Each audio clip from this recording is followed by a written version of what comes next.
का दशरथ मांझी। उसको नहीं पता था कि पहाड़ कटेगा या नहीं कटेगा, लेकिन उसको यह पता था कि ये पहाड़ मेरी पत्नी और मेरा घर उजाड़ दिया है, तो इसको तो साले तोड़ेंगे। ये चीज मुझे भी ज्ञात हो चुका है कि जितने भी राजनीतिक भेड़िया हैं वो तमाम बिहार के सपनों का चिता जला रहे हैं। तीन तमाम भ्रष्टाचारियों का और इन तमाम लोगों का सपनों का भविष्य और जो महल है उनका शमशान बना के रहूंगा। नमस्कार, अतुल्य लोकतंत्र चैनल में आप सबका स्वागत है। मैं हूं आपका अपना दोस्त अतुल्य कुमार। बिहार में और देश में जिस तरह से शिक्षा के नाम पे मंदिर, मस्जिद और गुरुद्वारों को लेके आया गया है, उस तरह से ये लग रहा है कि किसी भी देश को अगर बर्बाद करना है तो वहां का शिक्षा व्यवस्था खत्म कर दीजिए। ना शिक्षा रहेगी ना रोजगार लोग लेंगे, क्योंकि जब शिक्षा ही नहीं रहेगी, आप रोजगार के लिए जाएगा तो कह देगा और सरकार वो कह देगी कि आप इसके लिए डिजर्व नहीं करते हैं, क्योंकि आपके पास उस तरह की कैपेबिलिटी नहीं है ना उस लेवल की शिक्षा का लेवल है। जब शिक्षा का स्तर ही गिर जाएगा तो फिर रोजगार की बात कैसे करेंगे। तो बिना किसी लौंग लपेट के हम अपने दोस्त और घनिष्ठ मित्र और मेरे अजीज ऋषभ शर्मा जी को अतुल्य लोकतंत्र चैनल पे स्वागत करते हैं। धन्यवाद अतुल्य लोकतंत्र जी, धन्यवाद अतुल्य जी। सर, तो सबसे पहले आपसे क्वेश्चन पूछ रहे हैं जी कि कोई भी बच्चा जब पैदा होता है जी तो हमारे माँ बाप कहते हैं कि तुम पढ़ो लिखो, और उसका पहला पढ़ने का मतलब, मकसद और गोल यही होता है कि सरकारी नौकरी जी। लेकिन सरकार जिस तरह से बहाली निकालती है ट्विटर ट्रेंड कराने के बाद, अपने मन से तो उसको मंदिर, गुरुद्वारा, चर्च, मस्जिद, ये तमाम चीजें बनवानी है, लेकिन शिक्षा नहीं देना है, ना रोजगार नहीं निकाल रहे हैं। तो आप इस तरह से सरकार के बदलते हुए घटनाक्रम और बदलती हुई मंशा को किस तरह से देखते हैं?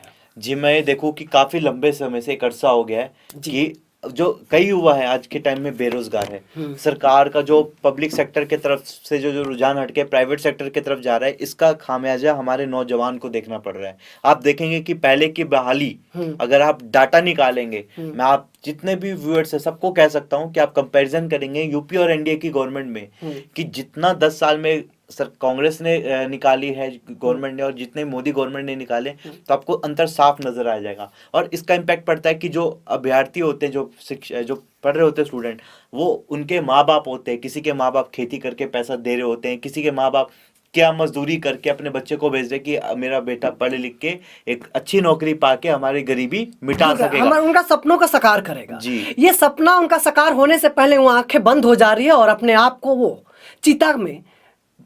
चिता के पास ले जाने के लिए विवश हो जा रहे हैं, सपनों को जलाने के लिए। लेकिन माफ कीजिएगा, ऋषभ शर्मा से एक सवाल पूछूंगा जी। पिछले कोरोना के समय नीतीश कुमार ने समाज सुधार यात्रा की थी जी। इस बार फिर 18 तारीख से, माफ कीजिएगा 7 या 8 तारीख से बिहार में समाधान यात्रा चल रहा है। क्या ऐसे यात्रा करने से समाज की मुसीबत, दुख और दर्द खत्म हो जाएंगे? मुझे नहीं लगता कि इसका कोई असर पड़ने वाला है। नीतीश कुमार जी को खुद समझना पड़ेगा कि उनको सुशासन बाबू के नाम से जाना जाता है, तो ये जो हमारे पीछे पहले जो सुशासन चल रहा है उस पे से रोक लगे। जो ही आज पुलिस वाले जिस पे लाठी बरसा रहे हैं, उनके हाथ में आज अगर रोजगार का अवसर होता तो ना वो सड़क पर इस तरीके से जाम करते, ना वो सड़क पर इस तरीके से उनको प्रदर्शन करना पड़ता। आज वो अपने घर के और अपने आने वाले भविष्य के लिए वो आगे की तैयारी कर रहे होते हैं। मेरा मानना यही है कि आज का जो युवा है वो केवल एक चीज मांगता है, वो है रोजगार। लेकिन रोजगार की जब बात करते हैं तो बिहार में लाठीचार्ज हो जाता है। ऐसा कोई बहाली नहीं है बिहार में कि जो कि बिना लाठीचार्ज, बिना ट्विटर ट्रेंड, बिना घपलेबाजी, बिना पेपर लीक हुए वो पूरी तरह से सफल हो गई हो। मैं यहीं पे एक बार ऋषभ शर्मा जी से एक बार क्वेश्चन करना चाहूंगा। भारत का number 1 competitive exam UPSC, IIT, AIEEE अब तो एक ही साथ हो गए जी जी। इन दोनों के एग्जाम बिना कोई पेपर लीक हुए कंडक्ट हो जाते हैं। तो कोई भी स्टेट गवर्नमेंट ऐसा क्यों नहीं करा पाती? राजस्थान में पेपर लीक हुआ है, बिहार में तो हर एक पेपर लीक होता है, इसका क्या कारण है? जी, आपको एक बात बताएं कि आप जितने भी पेपर लीक का अगर डाटा उठा देंगे, आपको ये साफ नजर आ जाएगा कि जो आपने एक जातिवाद का आपने कहानी सुना होगा, क्या हमारे चाचा विधायक है या हमारे चाचा सांसद है, तो उनकी लगती है कि भैया पैरवी में किस तरीके से निकाला जाए, है ना? तो जैसे आपने कह दिया कि ये पहले ही पेपर बिक जाता है। हाँ। तो मैं सरकार से कहना चाहता हूं कि क्यों बच्चों का भविष्य बिगाड़ रहे हैं। अगर हर एक चीज पहले ही बिक जाता है तो ऐसे कर दीजिए कि जिसके पास पैसा है वो 50% सीट ले ले और बाकी जो 50% सीट बच गया है उसके लिए लॉटरी सिस्टम लगा दें। क्योंकि जो बच्चा मेहनत कर रहा है, जो बच्चा पटना में रह के मर रहा है अपने सपनों के साथ, अपने माँ बाप के वो तमाम सपनों के साथ, उसके साथ तो एटलीस्ट न्याय कर दीजिए। फिर समाधान यात्रा पे निकलते हैं, कभी समाज सुधार यात्रा पे निकलते हैं। मुझे और अपने मेरे आत्मा को शांति के लिए एक बार अपनी अंतिम यात्रा पे निकल जाइए, बिहार का काया पलट हो जाएगा।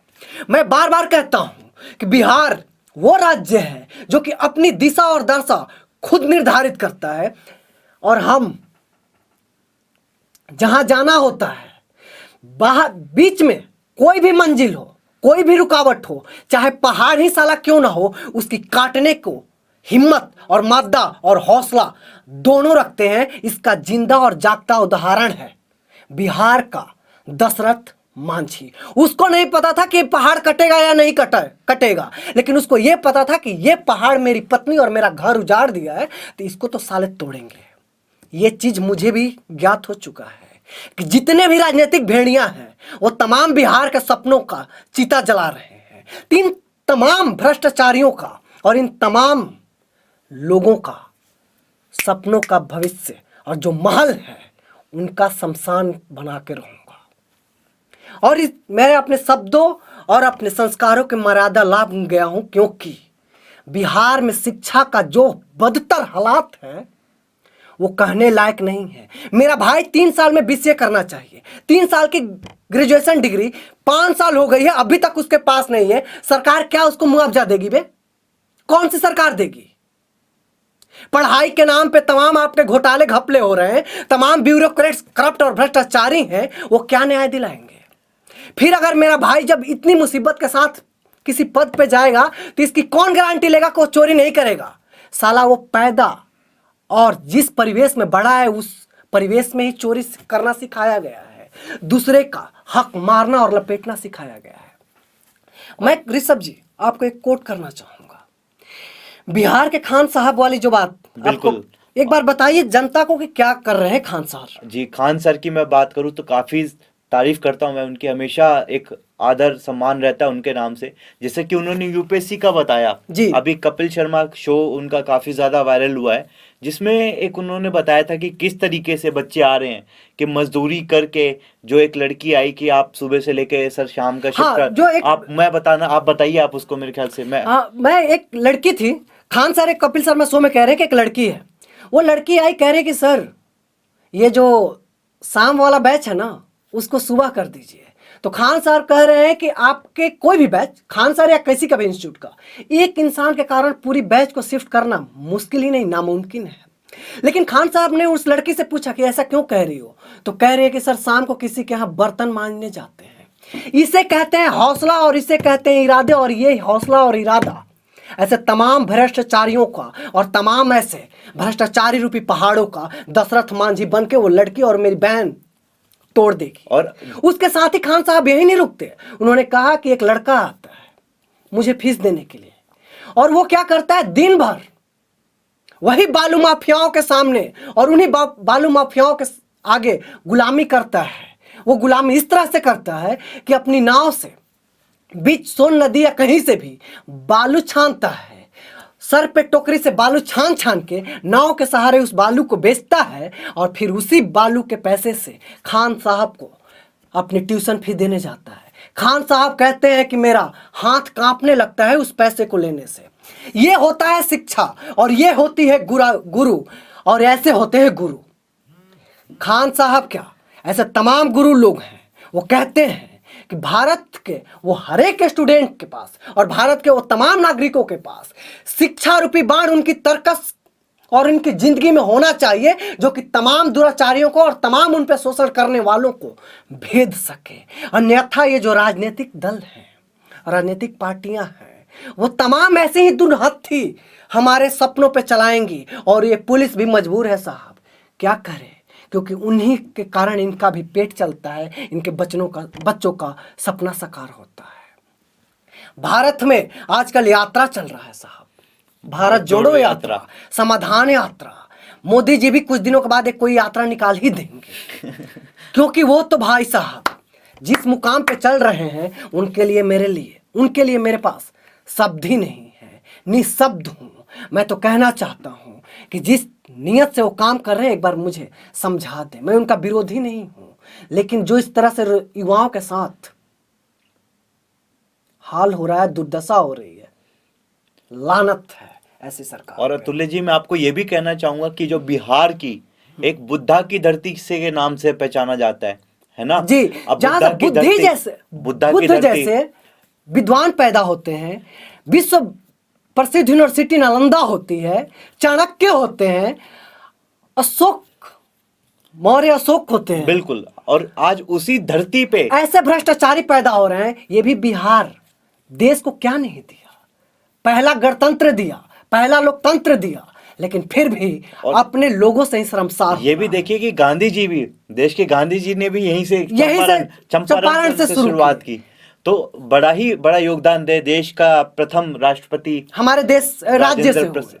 तो मुझे ऐसा लगता है कि कहीं ना कहीं बिहार अपनी पहचान खोते जा रहा है, और मुझे लगता है ये चेंज भी बिहार का नागरिक ही कर सकता है, क्योंकि आप ये देखेंगे कि जिस तरीके से बिहार की जो छवि है बिगाड़ी जा रही है, किस तरीके से ना रोजगार मिल पा रहे सर बिगाड़ कौन रहा है? ये हमारे राजनेता। और राजनेता को पावर किसने दिया? हम लोग वही कह रहे हैं हमारे कि हमें ही फूफा है, सुधारना भले पड़ेगा। साला कितना भ्रष्टाचारी क्यों ना हो, वोट देना है, क्योंकि फूफा अगर विधायक बन जाएगा तो 2 गो ठिका मिलेगा, एकदम पेल के कमाई होगा, और फिर वही पेल के कमाई के कारण तमाम बच्चों की जिंदगी के पेल गए, वो एक कर में लपेट गए।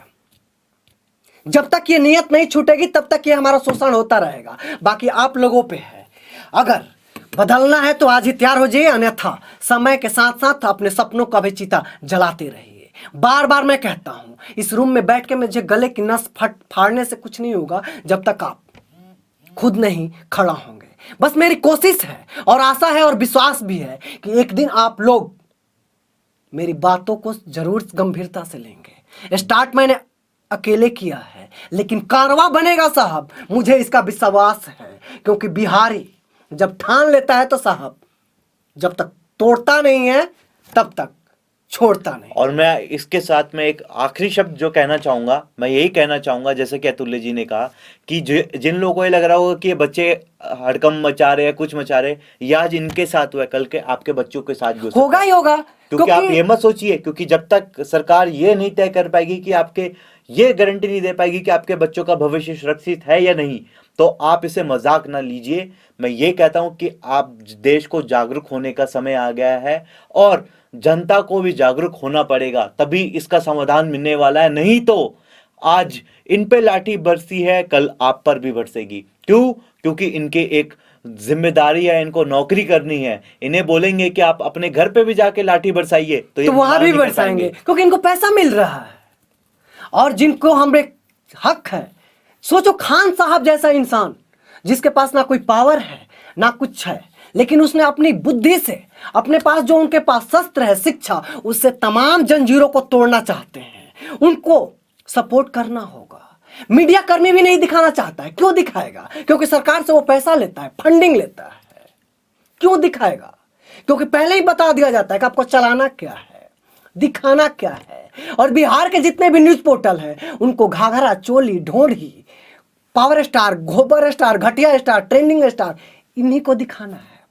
शिक्षा की बात नहीं करनी है, क्योंकि शिक्षा एक ऐसा शस्त्र है जो कि बिहार में खत्म होने के कगार पे पहुंच चुका है। बिहार देश को इतना आईपीएस ऑफिसर देता है, आईएएस देता है, लेकिन वहां के किसी भी ऑफिसर में ये कैपेबिलिटी सरकार को नहीं दिखती जिसको बिहार का डीजीपी बनाया जा सके।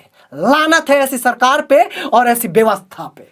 इसी आशा और विश्वास के साथ आज का वीडियो मैं खत्म करता हूं कि जो भी वहां के नागरिक हैं, अब तो उठ जाइए, संभल जाइए, कहीं देर ना हो जाए, कहीं देर ना हो जाए। इसी आशा और विश्वास के साथ आज का वीडियो मैं खत्म करता हूं। तब तक के लिए जय हिंद, जय बिहार, जय भारत। खुदा हाफिज। और अतुल्य लोकतंत्र को सब्सक्राइब और यूट्यूब पे देख रहे हैं तो फॉलो करना ना भूले, और लाइक शेयर जरूर करें इसको। धन्यवाद। धन्यवाद।